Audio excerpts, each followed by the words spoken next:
liman kana yarjullaha wal yawmal akhir wa dzakarallaha katsira. Shadaqallahul azim. Thumma amma ba'd. Pertama, syukur kita kepada Allah Ta'ala dengan mengucapkan Alhamdulillah dipertemukan kembali setelah beberapa hari tidak bertemu. Beberapa hari, bukan beberapa pekan. Biar terasa sebentar. Salawat beriring salam kita junjungkan kepada Nabi mulia Nabi Muhammad sallallahu alaihi wasallam dengan kita mengucapkan Allahumma salli wa sallim ala sayyidina Muhammad. Bapak Ibu jamaah Masjid At-Thayyibah yang dimuliakan Allah Subhanahu wa taala di tempat yang mulia ini, izinkan saya melanjutkan kajian perjalanan hidup Nabi Muhammad sallallahu alaihi wasallam. Diizinkan pada pertemuan yang lalu, sedikit sebelum kita melanjutkan, saya menyampaikan tentang dakwah Nabi Muhammad sallallahu alaihi wasallam ke Yathrib. Belum disebut dengan Madinah saat itu karena Rasulullah belum sampai ke situ. Dan cara Nabi kita Muhammad sallallahu alaihi wasallam menyebarkan dakwah Islam ke Yathrib dengan cara menjumpai orang-orang yang datang dari Yathrib ke kota Mekah saat musim haji. Bermula dari 2 orang atau 1 orang yang jumpai Rasulullah, kemudian Rasulullah berjumpa lagi dengan seorang yang lain, tidak begitu berefek karena belum terjadi perubahan dalam dakwah Islam di kota Yathrib. Hingga akhirnya Rasulullah sallallahu alaihi wasallam berjumpa dengan 6 orang dari Yathrib yang semuanya dari kalangan Khazraj. Di Yathrib ada 2 kabilah, Khazraj dan Aus. 6 orang yang datang dari Yathrib ke kota Mekah di musim haji dijumpai oleh Rasulullah sallallahu alaihi wasallam, semuanya dari Khazraj yang pertama, yang kedua mereka dari kalangan anak-anak muda. Saya mendengar dari seorang syekh tentang sirah nabawiyah, Badr al-Mishari, bahwasanya umur mereka sekitar 16 sampai dengan 18 tahun. Dan 6 orang ini adalah Abu Umamah As'ad bin Zurarah, Auf bin Al-Harith, Rafi' bin Malik, Khutbah bin Amir, Uqbah bin Amir, dan Jabir ibnu Abdullah. 6 orang inilah yang kemudian beriman kepada Allah dan Rasulullah. Dan mereka mengatakan, inilah yang sering kami dengar dari ahlu kitab Yahudi saat kami di Yathrib. Maka jangan sampai ada orang yang mendahului kita untuk beriman kepada Muhammad sallallahu alaihi wasallam. Maka mereka pun mengucapkan syahadah, lalu mereka berjanji untuk menyebarkan dakwah di Yathrib. Dari 6 orang Khazraj ini, tahun depannya menjadi 12. 4 diantaranya Khazraj, 2 diantaranya Aus. Maka bertambahlah menjadi 12. Namun tidak hanya dari kabilah Khazraj, bertambah dengan kabilah lain, yaitu Aus. Kalaulah kita melihat sejarah perang Bu'ath antara Khazraj dan Aus, selalu bertikai, selalu berperang. Namun Islam membuat kedua kabilah yang sebelumnya bertikai berperang disatukan di bawah panji Islam. Dari 12 inilah mereka berjanji pada baiat ataupun perjanjian di Aqabah dekat Mina di hadapan Rasulullah sallallahu alaihi wasallam. Ada yang masih ingat apa isi perjanjian tersebut? Inilah kajian saya yang terakhir pada pertemuan yang lalu. Ada yang ingat? Ada Bapak Ustadz. Malu kami mau menyampaikannya. Okelah, tak apa-apa. Di mana mereka berjanji di Aqabah. Apa yang mereka janjikan? Allah tusyrik. Jangan kalian syirik.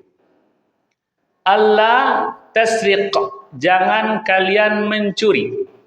Allah tazni, jangan kalian berbuat zina. Allah taqtula auladak, kalau menggunakan jamak, Allah taqtulu auladakum, jangan kalian membunuh anak kalian. Selanjutnya, jangan kalian berkata bohong. Yang selanjutnya, jangan kalian berbuat maksiat, maka untuk kalian sorga. 6 poin ini, Bapak Ibu, 6 poin, itu berapa tadi? Tak saya hitung. 6 ya? Kita ulang. Jangan syirik, jangan mencuri, jangan berzina, jangan membunuh anak, jangan berbohong, jangan berbuat maksiat. 6.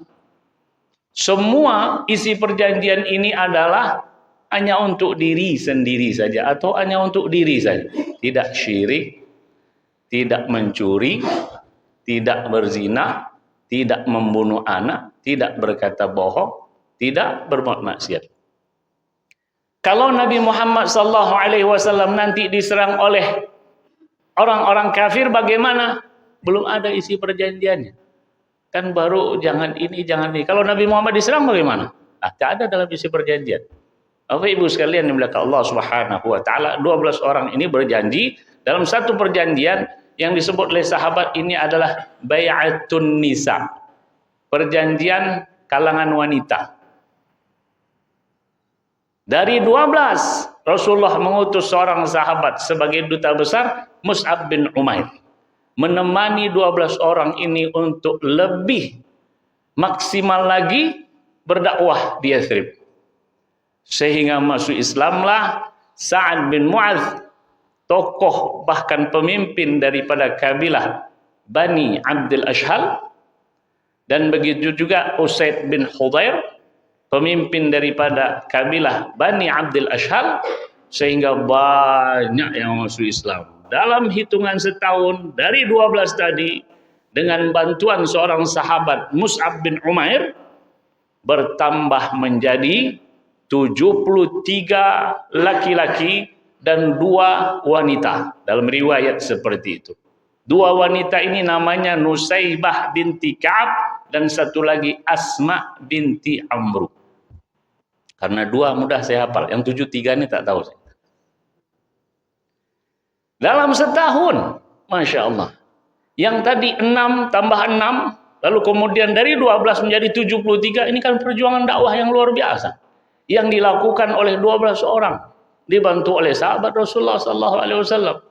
Mereka berdakwah, datang setiap rumah, mengenalkan Allah, mengenalkan Nabi Muhammad SAW. Yang kalau kita lihat, kehidupan daripada orang-orang di Yathrib itu adalah kehidupan yang berinteraksi dengan ahlu kitab Yahudi. Ahlu kitab Yahudi menyampaikan tentang Nabi terakhir, Nabi Muhammad SAW. Nabi Isa menyampaikan bahwasanya mubasysyiran bi rasuli ya'ti min ba'di Muhammad. Dalam kitab mereka itu ada. Sehingga atas interaksi ini dengan ahlu kitab Yahudi, mereka mudah untuk beriman kepada Nabi Muhammad SAW. Karena sudah mendengar, sudah punya ilmu tentang Nabi terakhir itu siapa? Nabi Muhammad. Maka ketika ada yang mengajak dan berjumpa sudah dengan Nabi Muhammad, mereka pun mudah menyambut Islam. Nah, Bapak Ibu yang dimuliakan Allah Subhanahu wa taala, malam ini kita akan menyampaikan tentang Bai'at Aqabah kedua. Bai'at Aqabah pertama jumlahnya 12 dan isi perjanjiannya tadi yang kita sampaikan. Bai'ah Aqabah kedua dihadiri oleh 73 laki-laki dan 2 wanita. Ini perlu perjuangan juga. Saya mohon izin anak saya Zaidan. Tolong foto Abi kan, fotokan Abi nak. Jamaah Masya Allah. Ini anak saya baru selesai di Gontor dan pengabdian setahun di salah satu pondok alumni di Assalam Subang. Saya mohon doa Bapak Ibu sekalian, mudah-mudahan anak saya ini bisa melanjutkan ke Madinah. Amin. InsyaAllah doa orang-orang soleh dikabulkan Allah Ta'ala. Bai'ah Aqabah kedua. Dan ini perlu perjuangan, perlu effort, perlu semangat yang luar biasa. Rasulullah sallallahu alaihi wasallam menyampaikan kepada 12 orang sahabat yang sudah masuk Islam dari Madinah tadi ataupun dari Yathrib untuk melakukan pertemuan pada tahun berikutnya. Pertama, tempat Aqabah.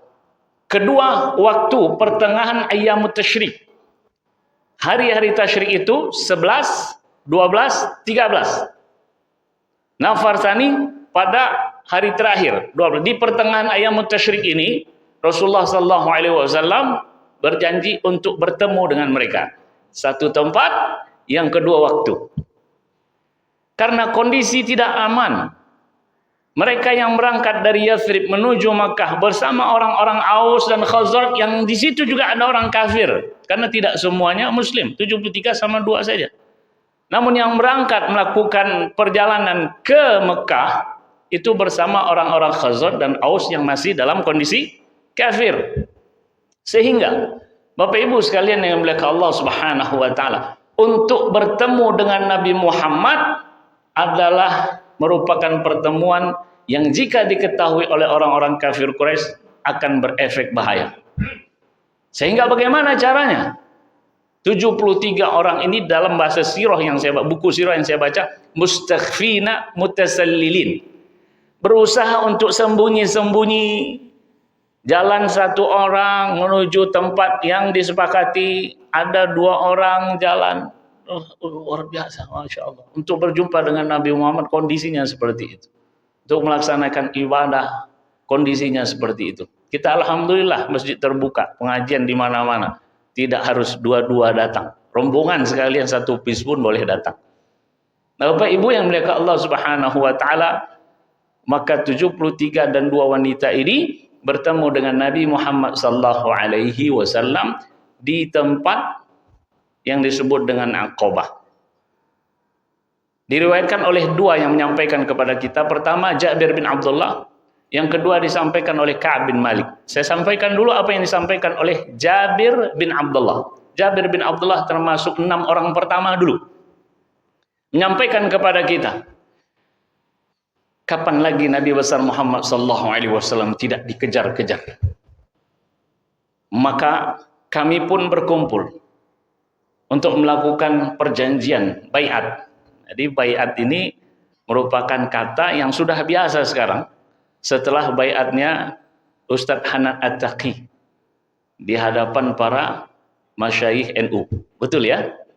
Nah, ternyata dari dulu sudah ada. Apa yang dilakukan oleh Rasulullah sallallahu alaihi wasallam ketika para sahabat tadi yang datang dari Yathrib sudah berkumpul di Aqabah, maka Rasulullah datang. Nanti dulu, ini riwayat Ka'ab bin Malik. Kita ambil dulu Jabir bin Abdullah. Jabir bin Abdullah mengatakan, kami berjanji atas apa ya Rasulullah? Maka Rasulullah mengatakan, ini beda isinya dengan perjanjian yang pertama. Namun perjanjian yang kedua ini tidak menghapus perjanjian yang pertama. Perjanjian yang pertama tetap. Ditambah dengan perjanjian yang kedua ini. Apa isinya? Bapak Ibu sekalian yang dimuliakan Allah Subhanahu wa taala, Rasulullah katakan, tubayyi'unani 'ala as-sam'i wat ta'ati fin nasyati wal kasal. Itu baru satu tuh, Pak. Panjang betul ya, tapi baru satu. Kalian berjanji untuk mendengar dan taat kepadaku, kepada Allah Subhanahu wa taala tentunya, al-sam'i wat ta'ah, untuk mendengar dan taat fin nasyati wal kasal, dalam kondisi kalian semangat ataupun dalam kondisi kalian malas. Dalam kondisi mungkin sehat walafiat atau dalam kondisi sakit. Dalam kondisi bersenang-senang ataupun dalam kondisi sedang dalam keadaan susah. Rasulullah tegaskan, ala sam'i tidak cukup. Mendengar saja tidak cukup. Wa ta'ah, taat. Banyak orang mendengarkan azan. Allahu Akbar, Allahu Akbar. Hanya mendengar. Namun tak semua memenuhi panggilan ini. Memenuhi panggilan azan adalah taat. Banyak orang mengetahui dan mendengar zakat hukumnya wajib, namun tidak taat dan tidak melakukannya. Banyak orang yang mengetahui puasa Ramadan itu wajib. Kutiba alaikumus siyamu kama kutiba alal ladzina min qablikum la'allakum tattaqun. Diwajibkan atas kamu puasa. Dengar. Tapi tak semua taat. Betul Bapak Ibu? Makanya Rasulullah menegaskan ala sam'i wa ta'ah fin nasyati wal kasal. Dalam keadaan semangat ataupun dalam keadaan malas, lemah, lesu, lunglai. Yang kedua, wa 'alan nafaqati fil usri wal yusri. Kalian berjanji untuk berinfak dalam kondisi susah ataupun mudah. Saya memperhatikan poin daripada perjanjian ini. Kalau yang pertama, kalian berjanji untuk mendengar dan taat dalam kondisi semangat ataupun dalam kondisi malas. Pada poin kalian berjanji untuk infak dalam kondisi usr wal yusr. Usr artinya dalam kondisi susah. Baru dalam kondisi mudah. Bapak, Ibu perhatikan kan isi poinnya luar biasa kan? Mendengar dan taat dalam kondisi semangat ataupun lemah. Dalam mengeluarkan harta, berinfak. Di dalam poin ini Rasulullah memulainya dengan dalam sulit ataupun mudah. Karena kalau sudah dalam keadaan sulit, mau berinfak, maka dalam keadaan mudah insya Allah akan lebih mau berinfak. Dan kita sekarang sudah akan mendekati kurban. Ya, dalam waktu-waktu kita sudah masuk 1 Zulqa'dah, bahkan malam ini sudah 2 Zulqa'dah. Sudah musim haji ini. Bulan haram Zulqa'dah. Sebentar lagi, tak berapa lama lagi. Diminta kepada kita apa? Berkurban. Di masjid ini berapa Pak kurbannya? Satu orang. 2 juta? 2 juta 400. 2 juta 600. Di tempat kami 2 juta 850. Kalau mungkin Bapak Ibu lewat masjid dekat saya, melihat harga segini, apa yang tersirat di hati Bapak Ibu?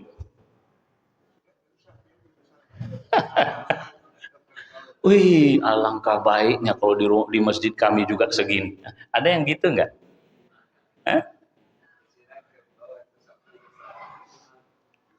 Contoh ini, di masjid saya 2.850.000. Ada jamaah dari masjid saya melewati masjid sini, tertulis kurban 2.600.000.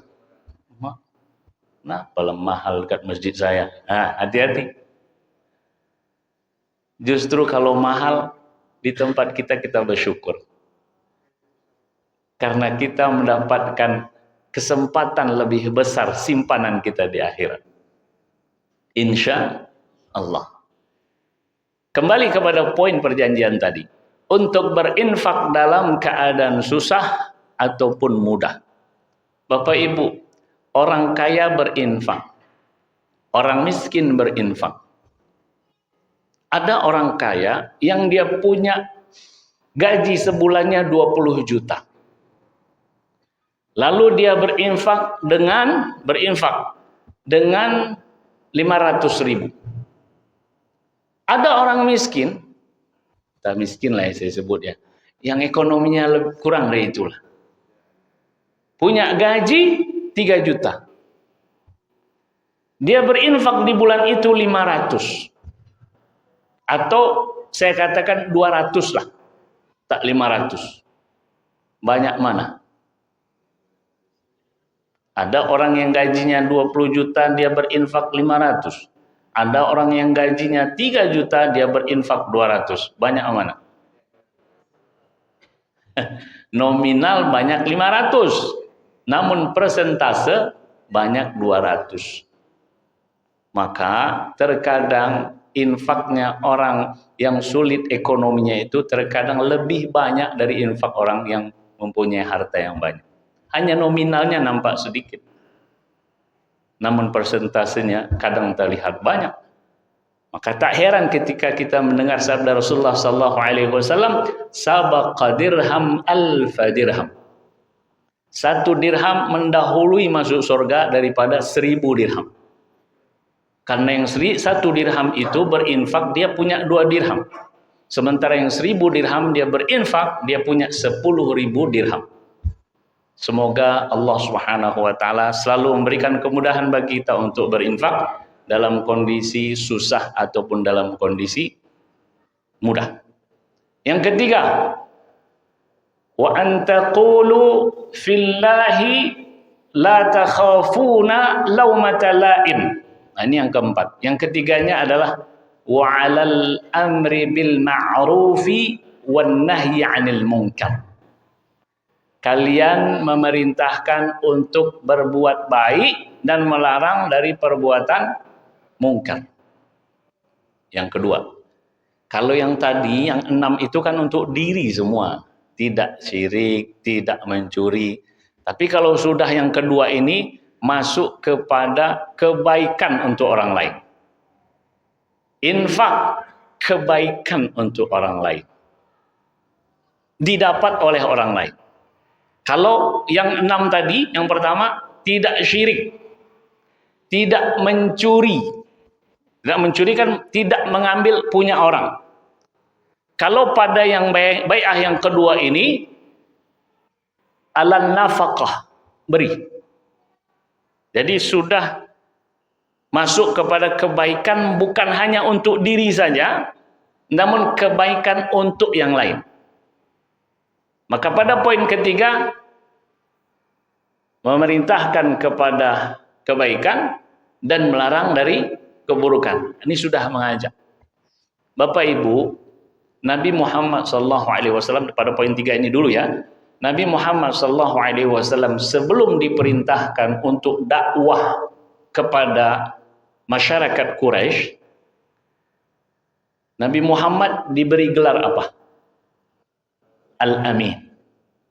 Karena Nabi Muhammad SAW sebagaimana dipuji oleh Sayyidah Khadijah, innaka la tasilur rahim. Engkau menyambung tali silaturahim. Orang lemah engkau bantu, orang tak punya engkau cari agar dia punya. Orang terkena bencana engkau bantu, tamu engkau muliakan. Semuanya kebaikan. Namun setelah dan orang-orang kafir Quraisy suka dengan Nabi Muhammad SAW. Namun ketika diperintahkan dakwah, sudah dalam bentuk perintah, berimanlah kalian kepada Allah, tinggalkanlah berhala yang kalian sembah itu. Itu berhala tidak layak disembah. Yang harus kalian sembah adalah Allah. Ini sudah masuk ke orang lain. Kalau sudah masuk ke orang lain, ini namanya muslih. Kalau baik sendiri, soleh. Oh, anak itu soleh. Pergi ke masjid, tutur kata baik, berinfak, gitu saja. Ngelihat ada maksiat depannya, dicuekin saja. Ngelihat ada pencuri masuk rumahnya, dicuekin saja. Masuk rumah orang, dibiarkannya saja. Tidak ada usaha untuk menasihati. Itu soleh. Tapi kalau muslih, masuk kita kepada baiat yang kedua ini. Alal amri bil ma'ruf wan nahyi 'anil munkar. Yang keempat, wa an taqulu fillahi la takhafuna laumata la'im. Wa an taqulu fillah. Kalian hendaknya berkata karena Allah Subhanahu wa taala. Wa la takhafuna laumata la'im. Dan janganlah kalian takut atas celaan orang-orang yang mencela. Mendakwahi orang, mengajak kepada kebaikan, melarang dari perbuatan maksiat dan mungkar. Katakan itu karena Allah Subhanahu wa taala. Saat itu dikatakan dan disampaikan, lalu ada orang yang mencela, padahal itu adalah kebaikan, maka biarkan saja. Karena Rasulullah menyampaikan, dan janganlah kalian takut dengan celaan orang yang mencela. Mengharap ridho semua manusia mustahil. Mengharap semua manusia di atas muka bumi ini suka mustahil. Nabi kita Muhammad sallallahu alaihi wasallam jelas masuk surga, tak bersalah, tak berdosa. Ada enggak yang tak suka dengan Nabi Muhammad? Banyak. Nah, kita masuk surga belum jelas. Salah pasti mengharap orang semua ngasih begini. Ya kan? Kalau hanya begini Bapak Ibu, di sosmed itu tak ada tanda yang begini. Cobalah lihat di sosmed kayak YouTube itu. Ada jempol yang ke atas, ada jempol yang ke bawah. Saya menyampaikan kajian sirah tentang Nabi Muhammad SAW. Ada yang ngasih jempol saya begini. Entah penampilan saya yang mungkin begini, atau wallahu a'lam. Ya. Catatannya adalah wala takhafu laumata laim. Jangan kalian takut dengan celaan orang-orang yang mencela. Kalau di Pondok Gontor dulu saya mendapatkan kata hikmah, qulil haqqa walau kana murran. Katakanlah kebenaran itu walaupun pahit didengar oleh orang. Bahkan pahit kita dicela oleh orang. Yang keempat. Yang kelima. Wa antansuruni wa tamna'uni kama tamna'una minhu anfusakum wa azwajakum wa abna'akum wa azwajakum falakumul jannah. Yang kelima, ini poin yang akhirnya nanti perjanjian ini disebut dengan perjanjian perang. Bai'atu al-harbi. Kalau yang 6, pada bai'at pertama disebut dengan bai'atu an-nisa, perjanjian wanita. Pada yang kedua ini disebut dengan bai'atul harbi, perjanjian perang. Pada poin yang kelima, Rasulullah mengatakan kalian berjanji untuk menolong saya dan untuk menjaga saya sebagaimana kalian menjaga diri kalian, anak-anak kalian, istri-istri kalian, maka bagi kalian surga. Lupa saya satu kalimat. Wa antansuruni wa tamna'uni walamma qadimtu alaikum, ketika saya sampai kepada kalian, maksudnya ketika Rasulullah mengatakan sampai ke Madinah, maka kalian menolong saya, menjaga saya sebagaimana kalian menjaga diri kalian, anak kalian, istri kalian, maka untuk kalian adalah surga. Apa kata Rasulullah? Kalau saya sampai di tempat kalian. Nah, catat ini Bapak Ibu ya. Karena ungkapan kalau saya sampai di tempat kalian yaitu Madinah. Keluar dari kota Madinah itu sudah di luar poin perjanjian. Badar itu di luar kota Madinah.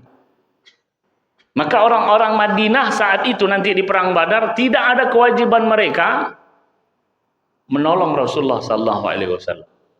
Karena di luar kota Madinah dengan bunyi poin tadi.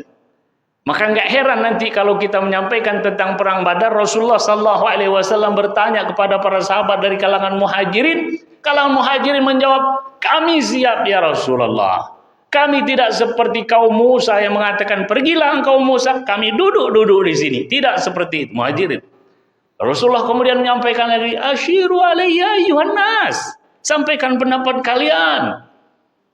Diulang oleh Rasulullah, asyiru alayya ayyuhan nas. Sampaikan pendapat kalian. Kan sudah tadi oleh seorang sahabat, namun dari kalangan muhajirin. Maka dari kalangan al-ansar, nah ini dia. Kalangan ansar menjawab, sepertinya engkau menyampaikan hal tersebut kepada kami ya Rasulullah.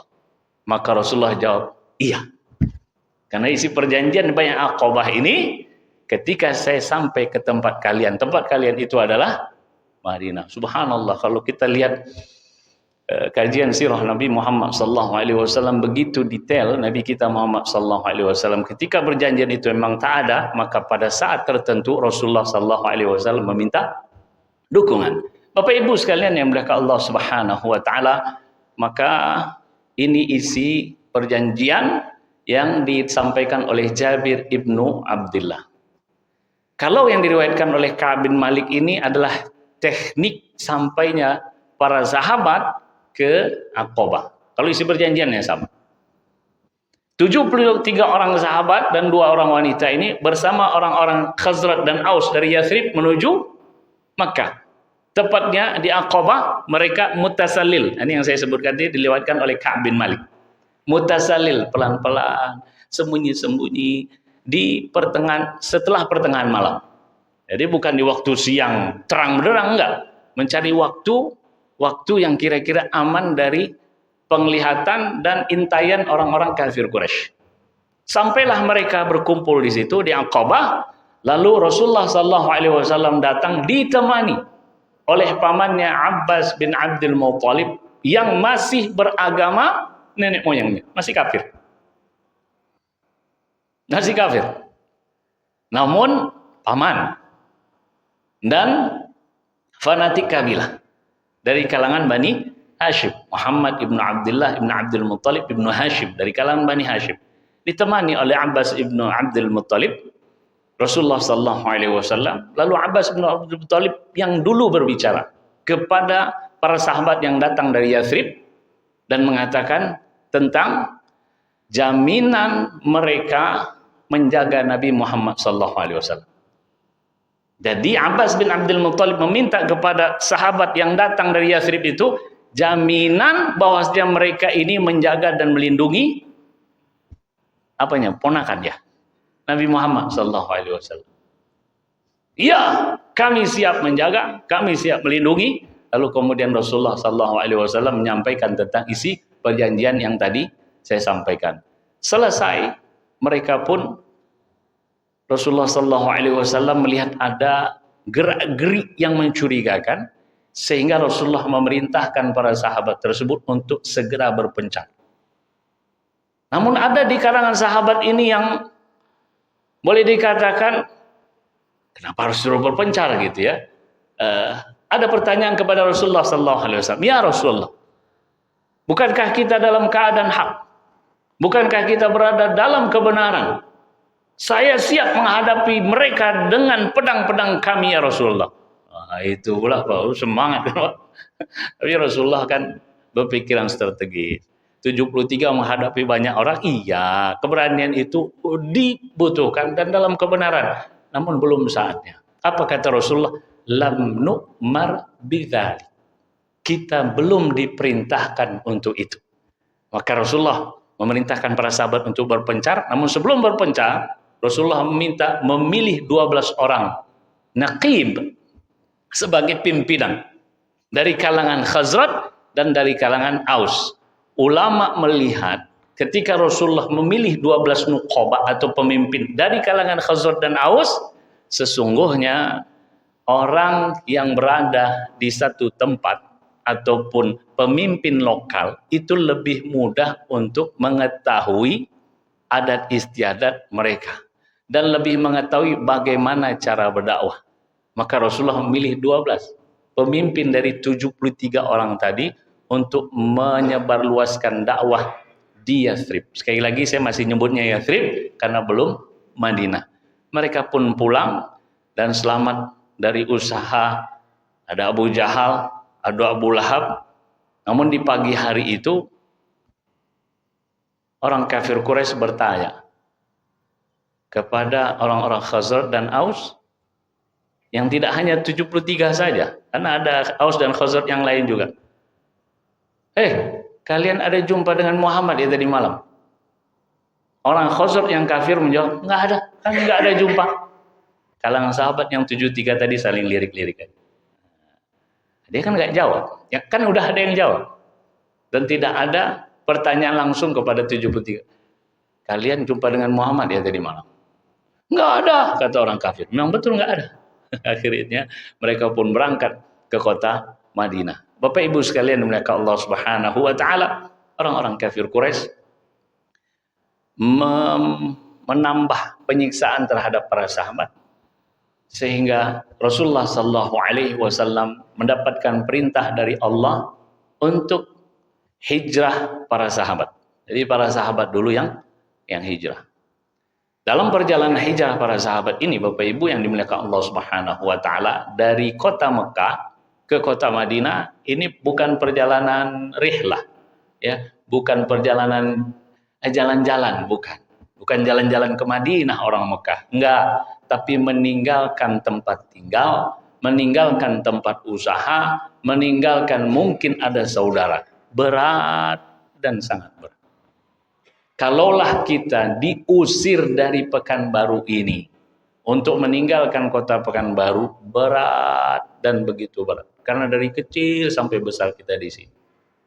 Para sahabat diperintahkan Rasulullah untuk meninggalkan Mekah, hijrah ke kota Yathrib ataupun Madinah. Maka ini adalah perintah dan harus dilakukan. Ada risiko pasti. Dan risiko inilah yang akan saya sampaikan menjelang azan maghrib. Kalau masih terkejar. Udah azan? Belum. Berapa menit lagi? 36 menit. Satu kisahnya saja. Bapak Ibu yang dimuliakan Allah Subhanahu wa taala, perjalanan jauh. Kalau kita ukur ataupun jarak Mekah Madinah itu kan sekitar 550 km. Kalau sekarang enak, naik bis sampai 2 jam, 3 jam sampai. Lalu tertidur habis talbiyah, tahu-tahu sudah sampai di Mekah. Kalau dari Madinah ke Mekah ataupun sebaliknya Mekah Madinah. Dulu dengan tunggangan onta.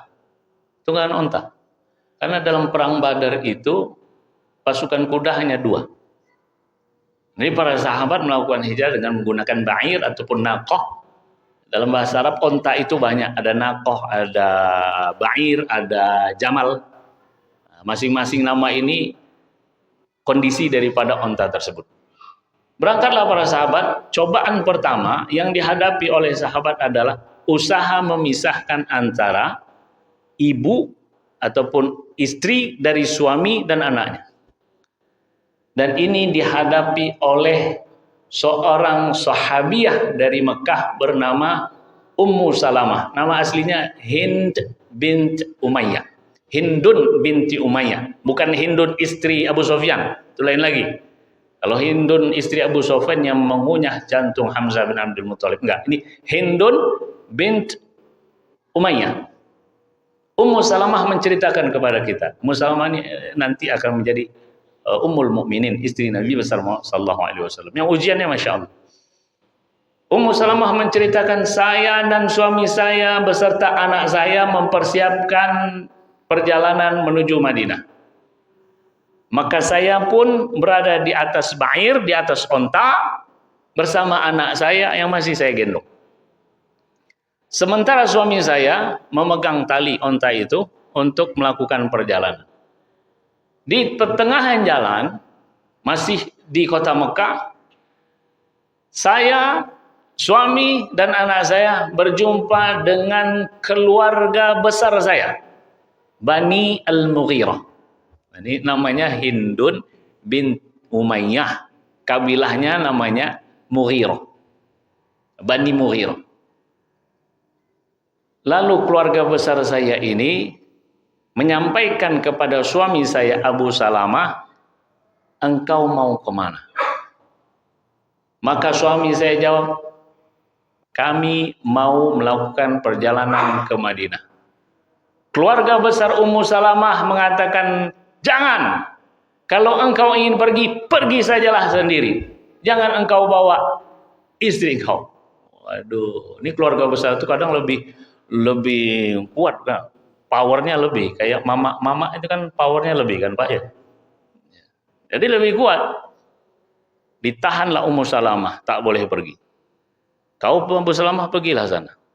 Sementara Abu Salamah ini mempunyai kabilah juga, tak rela dia anak ini bersama ibunya, karena bagi orang Arab kan dari keturunan laki-laki. Maka keluarga besar Abu Salamah menahan anaknya.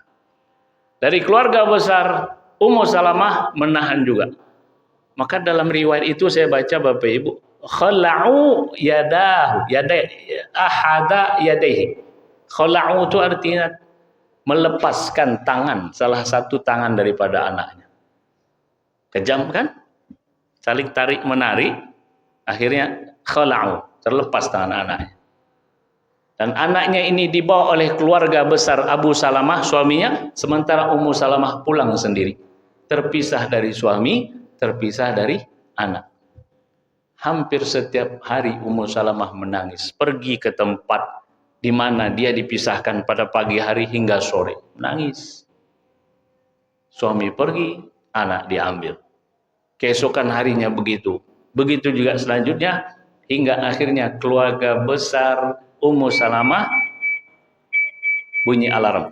Sehingga keluarga besar Ummu Salamah tak tega. Maka diberikanlah anaknya, ya, disampaikan kepada Ummu Salamah, silahkan engkau pergi. Keluarga besar Abu Salamah juga demikian tak tega, dikembalikanlah anaknya. Sehingga Ummu Salamah pun berangkat sendiri dengan menggunakan onta. Sampai di Tan'im, Tan'im tahu ya Bapak Ibu ya, yang umroh 2 kali 3 kali itu biasanya niat ihramnya di Tan'im. Sampai di Tan'im, Ummu Salamah berjumpa dengan Utsman bin Talha, pemegang kunci Ka'bah kafir. Ummu Salamah mukminah.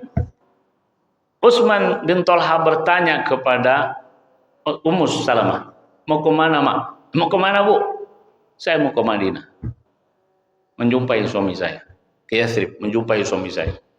Tak layak bagi engkau wanita jalan sendiri, kata Utsman bin Talha. Orang kafir, Pak. Tak layak bagi engkau untuk jalan sendiri. Saya akan temani. Kalau sekarang dalam kondisi seperti itu, ngeri-ngeri sedap itu. Ada ibu dengan anaknya, lalu ada laki-laki yang mau menemani. Oh, ngeri-ngeri sedap itu, Pak. Perjalanan jauh nih. Akhirnya Ummu Salamah ditemani oleh Utsman bin Talha. Ternyata Allahu Akbar, seseorang yang punya niat baik, Allah utus seseorang walaupun dia kafir, perjalanan menuju Yathrib. Dalam perjalanan itu diceritakan oleh Ummu Salamah, begitu mulianya akhlak daripada Utsman bin Talha. Ketika dia membawa saya, itu kan pegang tali itu, Bu, Pak. Ketika saya ingin turun, dia turunkan onta. Setelah onta itu rata duduknya, dia kemudian pergi dan saya turun. Ketika saya sudah naik, baru dia datang lagi. Jadi betul-betul dia jaga kemuliaan seorang wanita. Padahal dia kafir dalam perjalanan yang jauh. Sehingga akhirnya sampailah Ummu Salamah di kampung namanya Kampung Bani Amru bin Auf, tempat dibangunnya Masjid Quba. Diserahkanlah Ummu Salamah kepada suaminya dan Utsman bin Talha kembali. Kondisi yang sangat luar biasa. Allah mengutus seseorang yang kafir untuk melindungi, menjaga perjalanan seorang wanita yang mendahulukan perintah Allah Subhanahu wa Ta'ala. Maka orang yang melakukan perintah Allah, yakinlah Allah akan jaga dengan cara Allah Subhanahu wa Ta'ala. Bapak Ibu sekalian dimuliakan Allah Subhanahu wa Ta'ala, begitu yang dihadapi oleh sahabiah dalam perjalanan hijrahnya, usaha kaum kafir Quraisy untuk menghadang, namun Allah berkehendak Ummu Salamah pun berhasil sampai di Yathrib dan berjumpa dengan suaminya di kampung Bani Amr bin Auf. Ke depan saya akan menyampaikan lagi 2 usaha kaum kafir Quraisy untuk menghalang-halangi hijrah para sahabat ke kota Yathrib ataupun nanti disebut dengan kota Madinah. Saya kira cukup karena azan sudah berkumandang. Terima kasih atas segala perhatian Bapak Ibu sekalian. Semoga Allah Subhanahu wa Ta'ala mengumpulkan kita di surga sebagaimana Allah kumpulkan kita di masjid ini. Mohon ampun kepada Allah dan mohon maaf kepada Bapak Ibu sekalian. Subhanakallahumma bihamdika asyhadu an la ilaha illa anta astaghfiruka wa atubu ilaik. Wassalamualaikum warahmatullahi wabarakatuh.